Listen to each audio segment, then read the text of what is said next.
أحب أعرفكم بنفسي. أنا الدكتورة سهى عيد، خبيرة الفونغ شوي. فطبعا دراستي كلها صيني.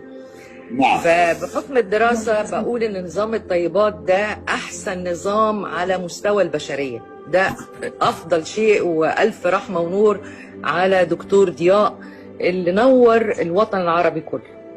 نعم. فعايزه اقول لك بالنسبه للصين، او بقول لكم جميعا بالنسبه للصينيين، اكتر شعب معمر، ما بيستعملش ادويه، ما عندوش ثقافه الصيدله او ان هو يروح على طبيب، دايما بيروحوا على العطارين. يعني افتكر وقت ما كنت بدرس ما كانش هناك بسهوله تقدر تلاقي صيدليه الا بالمستشفيات.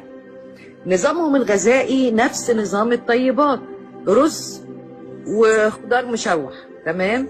نظامهم الغذائي دايما الاكل لما بيحطوا بيعملوا حاجه اسمها امتزاج ما بين الحادق والحلو. عشان كده بنلاقي الاكل الصيني حلو وحادق. ليه؟ ده تزاوج ما بين الين واليانج، لان افضل شيء للجسم ان انت تعمل تعادل لجسم الانسان بالسكر والملح الاتنين مع بعض. ليه؟ حتى كمان لما الناس بتعمل خبز عشان يطلع طيب بيحطوا ملح وسكر، فما ينفعش نمنع جسم الإنسان من السكريات ده إطلاقا. فده بالنسبة، حتى ما عندهمش ثقافة الخبز اللي هو بالدقيق الأبيض. الثقافة بتاعتهم لما يفكروا يعملوا أي بان أو كيك أو حاجة بتكون بدقيق الرز. فده علشان هو شعب معمر وصحته حلوة وما بيستعملش أدوية، كلها أعشاب طبيعية. فأنا شايفة إن نظام الطيبات ده من أفضل الأنظمة اللي اتوجدت، اللي نورت العالم كله. دي نقطة. النقطة التانية اللي بحب أقولها كمان لكل الناس اللي بتسمعنا يا جماعة، إن معظم الناس لو نلاحظ أو نتابع، أكيد إحنا بيبقى حوالينا ناس كتير أصابهم المرض السرطان. الناس اللي بأصابها مرض السرطان، يمكن أنا كنت مطلع على ناس، يعني أصحابي وناس حواليا، على نظامهم الغذائي. الناس دي نظامها الغذائي يشربوا شاي بلبن. نظامهم الغذائي إن هم على طول دجاج أكتر ما بياكلوا لحوم. نظامهم الغذائي منعين السكر. نظامهم الغذائي ان هم يعني بعيد تماما الجبنه القريش. نظامهم الغذائي يحبوا البطيخ بالجبنه.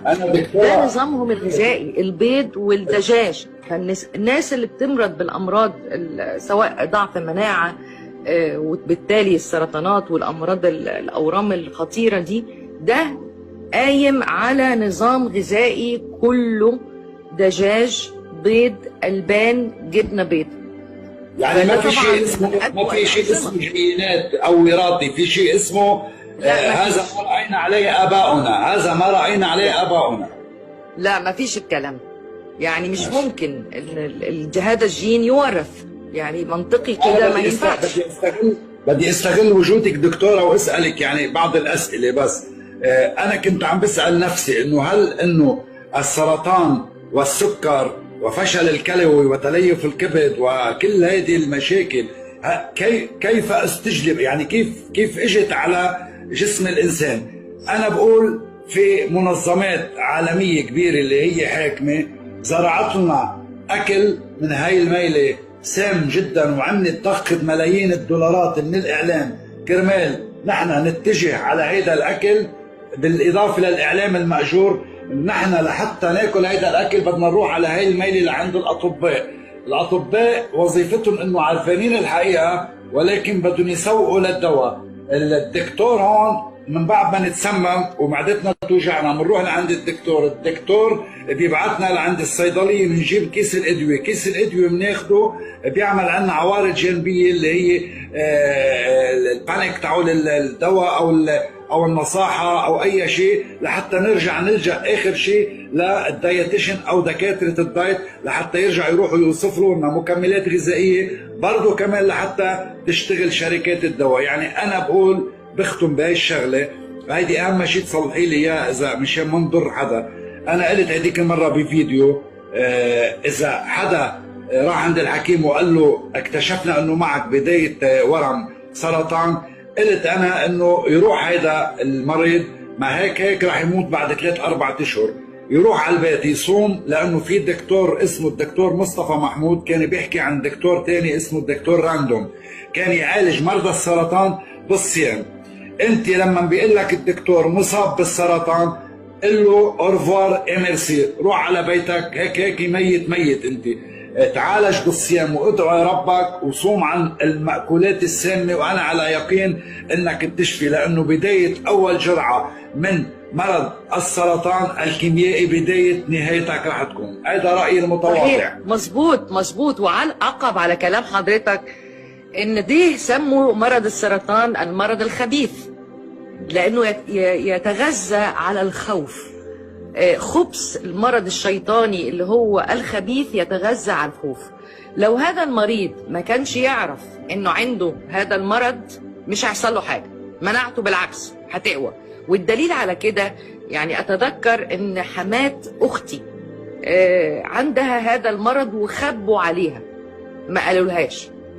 هذه المرأة عاشت اكتر من 12 سنة بتاخد بعض ادوية خفيفة، هي فاكرة الادوية اللي بتاخدها دي حاجات عشان هي ست كبيرة، سكر بتاع ضغط حاجة الكلام ده كله، ولكن اخفوا عليها ان لديها هذا المرض الخبيث. عاشت فوق ال 12 سنة وماتت بسلام من غير اي شيء، لان هذا المرض يتغذى على الخوف. اللي بيخاف بيقع، فعشان كده تم تسميته بالخبيث. هرجع لنقطة حضرتك مهمة جدا أثرتها، وهي الترويج والدعاية على المنتجات الغذائية زي ماكدونالدز وكنتاكي وكله طبعا دي تجارة. التجارة دي بتبقى في الدول العالم الثالث أكثر رواجا، الأكل السريع والساندويتش والحاجات دي كلها والأطعمة المجمدة، كل الحاجات دي بتأذي. الحليب المفروض الواحد ما يشربوش، خلاص الطفل كبر ما بيشربش حليب تاني، اتفطم، مش هيفضل يشرب حليب طول عمره. وده أكبر خطأ بيقع فيه الإنسان، وبيبتدي يحصل له أمراض مناعية كبيرة جدا وأورام وحاجات لا غنى للإنسان عنه. فعشان كده أنا بقول إن الترويج الإعلامي في دول كتير عشان المصلحة المادية هي اللي بيوقعنا في الغلط، لأن احنا بنستسهل، احنا بنعود ولادنا دايما على الحاجات السريعة عشان احنا بنكسل.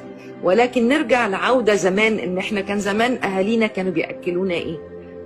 شوربة ورز وحتة كوكو، تمام؟